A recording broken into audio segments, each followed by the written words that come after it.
Good morning mga kagigil. Ayan, pine-prepare ko na po yung pang lunch natin later, ano?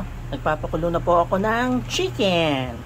Okay? Okay mga kagigil, mag-isa na po tayo ng bawang natin.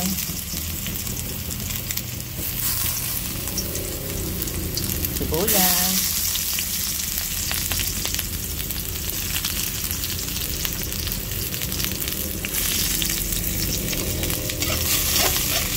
Uy, ang bango.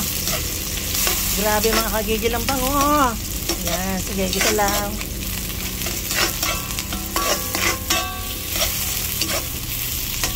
Ang bango. Then, lagyan na po natin yung kamatis natin.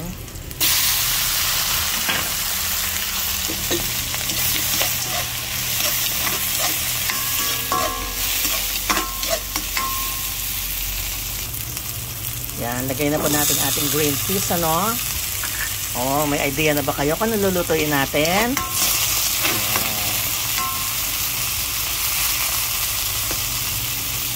Durug-durugin po natin yung green peas ng maya-maya konti.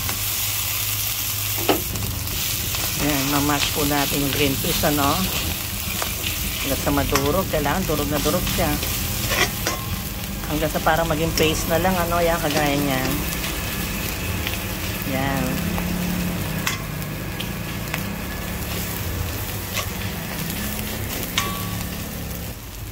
Then, add po natin yung ating chicken stock. Yan.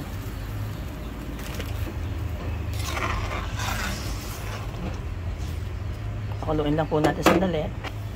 Then, maglalagay po tayo ng half ng chicken cubes. Kalahati lang, ano? Kasi may lasa na yung ating... Siyempre, naglagay na tayo ng chicken broth. Yan. Ilagay na po natin yung chicken natin. Pinakuluan ko na. Actually, gusto ko po pinapakuluan siya. Bago ko ilagay sa mga... Ayoko parang ko kasing ano, ayoko ng hilaw na inilalagay. Mas gusto ko pakuluan ko muna siya, no? Para matanggal din yung lansa niya. Ayan. Simmer lang po yan ng mga 10 minutes. Ayan. Tapos lagay na po natin yung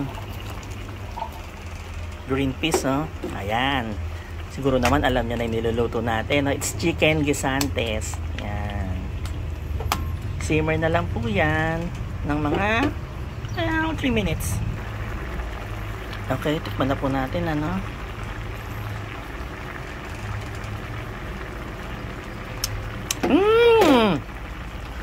Mga kagigil, ang sarap. Try nyo po to, no? Chicken guisantes. Kain na po tayo.